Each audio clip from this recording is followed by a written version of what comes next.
Hey, what's up, guys? This is the Leafs Convo podcast presented by Oakridge Ford in London, Ontario, oakridgeford.com. It is Tuesday, March 3rd, 2020. I'm Norm, along with Mike Jello. The Leafs embarking on a Western road trip, an important road trip. Every game they play between now and game 82 is important because they're trying to get into the playoffs, or at least trying to secure their playoff position. Mr. A, how you feeling about Leafs Sharks? Good morning, Norm. This is a very important road trip, as you said, and unlike most trips to California over the last decade, it's not running the gauntlet against three juggernaut teams. It's three teams that right now are making up the bottom of the Western Conference. But I think that the comments made by Sheldon Keefe after the game on Saturday, looking forward to this, they can't underestimate these teams. The Kings have actually played better of late since they traded some of their veteran guys, Toffoli and Alec Martinez. Now you got a bunch of young, hungry kids trying to make an impression and earn a job for next year, and they've played better. The Sharks moved out Marleau, moved out Barclay Goodrow. The Ducks moved out Kasha and Nick Ritchie. So there's new opportunities there, and the Leafs can't take them lightly. And it's going to be interesting to see how they react to, because the pressure is on them. They've got to keep doing what they're doing. Ever since the David Ayres debacle, they won three straight. They need to continue to win. Imagine the Leafs taking anyone for granted. I think they take themselves for granted. This is the Leafs Combo podcast for Oakridge Ford. 0% financing going on right now. We're one of the top used car dealers in southwestern Ontario. You got to stay tuned to community. YouTube.com/the Leafs Combo. I have an Explorer ST coming in for a client. You got to see this thing. Stay tuned to the community portion of the podcast. Make sure to like and subscribe if you feel that we deserve it. And you know that we do, Mike. The Leafs are packing on wins right now, and they're also packing on players. Some long-lost defensemen are about to return, and Soup is stirring things up too. Talk about that. It was practice yesterday in San Jose, and they had 9 defensemen on the ice, and 2 of them were named Riley and Ceci. Now, in seeing the video from last week of Riley sort of gingerly skating around at the Ford Performance Center, I wouldn't suspect that he is, going to be back at any point during this California trip, but they did take Riley and Ceci along. I would think that it's still going to be, a target date of mid-March, March the 15th, March the 20th, something like that, unless the Leafs, start to fall back a little bit. And it's, they have a 5-point cushion against Florida. They can't take it for granted. They got to keep winning, as I was saying. But, I think they want to get Riley and Ceci back into the lineup with enough time for them to sort of shake the rust off before the playoffs, if they make the playoffs. So that it's a good sign that they're on the ice, and maybe it means they return a little bit earlier than is expected. But I would still think it's going to be probably mid to late March. As for Mikheyev, they came out and said, well, he will be back before the end of the regular season, and that probably is signifying a reevaluation of his wrist injury. He had lacerated tendon and lacerated artery on that wrist. So that recovery is quite remarkable. But I think the concern there is the strength of his wrist. If if it's healed, that's great, but he's got to get back up to close to 100% to be effective. He is a player that relied on his speed, but also relied on his strength, because he was good in the corners. And, they definitely want him back, because I think their forward complement, at least the depth of it, has suffered over the last few weeks. Guys like Dennis Malgin and Freddie Gauthier just don't do it for me. They don't do it for you. Every time I hear Malgin, I think of Malkin, and I'd rather have Malkin than Malgin. And I can't have Malkin. I only get Malgin, so I'd rather have neither, I suppose. So with Ceci and Riley ready to return, these guys are veterans, and that veterans a lot of times will get the preference over the younger cats. With a glut of personnel, there are only so many positions. Do you think this sorts itself out between now and game 82? Well, interestingly, I mean, and there's nothing etched in stone until the pregame skate tonight in San Jose, but I saw indications that Timothy Liljegren may play tonight instead of Rasmus Sandin. And I don't know if that indicates like a slight injury or maybe he has a cold or something like that, but that's sort of unusual based on the workload that Sandin has put forth. But I also think, and this is always me thinking a couple steps ahead. If when the veterans come back, they're going to play, and guys like Marty Marinson and Liljegren and Sandin are probably going to either go back. Well, at least Sandin and Liljegren could go back to the Marlies instead of sitting, dormant in the press box. Another concern for Sandin, he already passed the 10-game mark, which starts the clock on his entry-level contract. That's already gone. He has to exceed 40 games to start the clock towards unrestricted free agency. If he doesn't play 40 games this year, then they get a full 7 years starting next year before he's a UFA. If he goes over 40 games, then it starts from this year, and that means he turns UFA at 26 years old. Right now, that's not a main concern because they needed him on the blue line, but I think if they have bodies coming back, that he won't get over 40 games. So I think that might be a little bit of a motivation for the Leafs. How does that work when applied to playoff games? It doesn't. The playoff games don't count. It's regular season games. Oh, so they can hold them back at game 39. Correct. And then once the playoffs start, just put them in. Exactly. Why not? Makes sense. They, as an organization, did not want to bring Sandin up this year. I think that if Riley had not been hurt, if Ceci had not been hurt, that he would still be playing with the Marlies and playing well. And I'm not saying he hasn't played well with the Leafs. He has, but he's 19 years old, and there's been instances where he's been exposed because he's not strong enough yet. So I think it's not going to hurt his development with the way he's played and how he's played at the NHL level. And I think that there's nothing but encouraging signs that Sandin is going to be a very good pro. But I think it's too soon. And when it gets to the playoffs, I think that he would be a disaster option. If somebody gets hurt, then he would be in. But I don't think they want to expose him to playoff hockey at 19 years old. I think he can handle it, but I think they think the veterans would handle it better. This is the Leafs Convo podcast. Norm James in London, Ontario. Mike Augello in Buffalo, New York. OGs, converts, thank you so much for your contributions. You guys make this podcast what it is. We've got a great flow going on right now.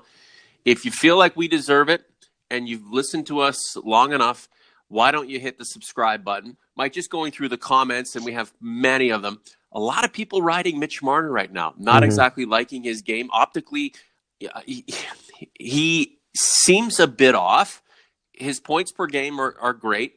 But when you have so few goals and you do a lot of things besides score goals, you don't seem to get the same amount of recognition that you might get when you're scoring goals between your legs or, unleashing wicked bombs like your line mates.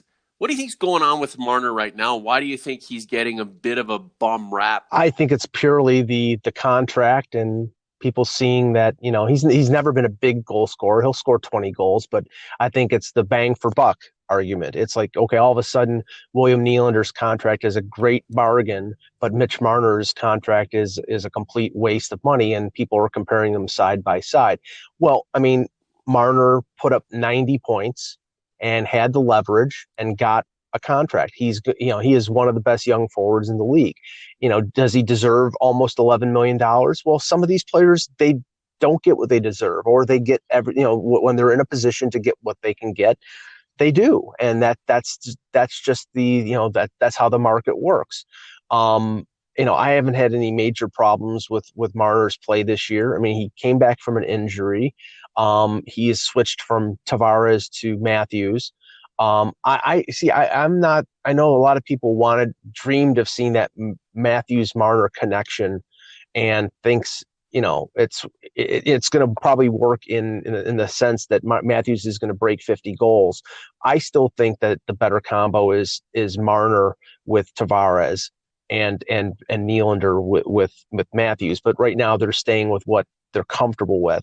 I just think it's basically it's the 10.893 million AAV for 6 years. And when you get paid, and, he's not going to put up numbers that are the same as last year. He may come close, and his numbers are really good. But I think people just say, well, at that point he was making $925,000 plus bonuses. Now he's making almost 11 million, and they see the cap crunch with this team, and they put two and two together. And then when you talk about trading Nylander, as I did on the weekend, people were saying back to me, well, they should trade Marner. The problem with that is that you can't get as much back for Mitch Marner because he makes 11 million. One of the big attractive qualities of Nylander is coming off a career year. If he continues to score at the rate he is, scoring over 30 goals and him making $7 million, that's the price of a top pairing defenseman. And you can get that back or get other assets back in a deal for Nylander. Because of the heavy cap hit that Marner has, I don't think you can, you could get him, you could trade him and get value back for him, but I don't think it would be as much because, Nylander is deemed cost effective, and some people don't think Marner is. If Marner had 20 goals and 80 assists, he'd still have critics. Mm-hmm. If Marner were 1.5 per game between now and the playoffs, and then went nuts in the playoffs, he'd still have critics. Remember, he is not William Nylander, and William Nylander's faction, a lot of them don't like Marner, and you have Marner fans who don't like Nylander. It really is too bad the way things have become so divisive. All these guys need to be working together, and all of us fans hopefully are cheering for the same outcome in the next month and a half here. Mitch Marner has better days ahead, and for as much as he leaves more to be desired, playing at a point per game clip or more than a point per game clip while he is trying to figure himself out isn't too bad. There's only really one way to find out, and I hope we don't ever get a chance to find out. But what happens if Marner's gone for 20 games? And then what happens if Nylander's gone for 20 games? How does that affect the team? Who is more integral to the team's success? Mm-hmm. What's the effect on the team when one of these guys is not there for a substantial period of time? You guys can, on social media or through the community or in the comments, can crunch whether you're getting value for what Marner's bringing. But at the end of the day, I feel like he's more integral to the team and brings more to the team as a whole, like Matthews, than basically anybody else. Well, it's just my opinion, and I looked at the fact that the power play is basically run through Marner, and that he sets up. Last year he set up Tavares for 47 goals, and this year he's setting up Matthews in part for over 50. Whereas Nylander, I deem Nylander as a complementary player, and he is better than he was last year by leaps and bounds, because last year was a disaster. He's going to score 30 goals. He's probably going to score 70 points, and that's great. I mean, he has played his shooting is better. His work in the defensive zone had been a sore spot in the past. Now I think it's at least average to a slightly above average. So he has been less of a liability defensively this year than he has been in the past. Marner has his games where defensively he's out to lunch, but that's going to happen with offensive forwards. But I think if you're talking about who, is more integral to this team's success, I think it's Marner. And I think that's the reason they paid him almost $4 million more a year than Nylander. Marner looks tired a lot of the time. I don't know if his conditioning is great, and I'm not suggesting he's out of shape, but he just looks like he's trying to do too much, and he's just confused by it. One thing I think could be affecting that appearance of him being exhausted is the fact that on top of being on the top line and the power play, he's been on the number one penalty kill. And I think if Mikheyev comes back before the end of the year, that they could spell Marner from playing PK with Zach Hyman and have him not play PK and have Mikheyev, who was on the penalty killing before his injury, along with Engvall and Kapanen and Hyman. I think if they can relieve him of that, then it gives him a little more gas to work 5-on-5. The only other thing about tonight against San Jose, and again, this will be confirmed probably by practice at the morning skate this morning or the pregame skate, is that there were some indicators. I think it was Paul Hendrick from Leafs Nation Network who indicated that Jack Campbell might get the start in San Jose instead of Freddie Anderson. Anderson has played, I think, 7 or 8 games in a row, and has played good at times, bad at times. But you have 3 games in 4 nights, and they could start Campbell in San Jose and then start him against his old team in LA on Thursday. But we'll see what happens. Yeah, Michael Hutchinson's no longer part of the team. You traded for Jack Campbell to feel good about your backup position. Let the guy get engaged. Let him play some games down the stretch. And when I say games, I'm not saying 1 or 2, but 5 or 6. Let him play. Let him get in there and feel like a part of this thing. Michael P., thank you so much for your time, buddy. Talk to you soon. Thanks, Norm.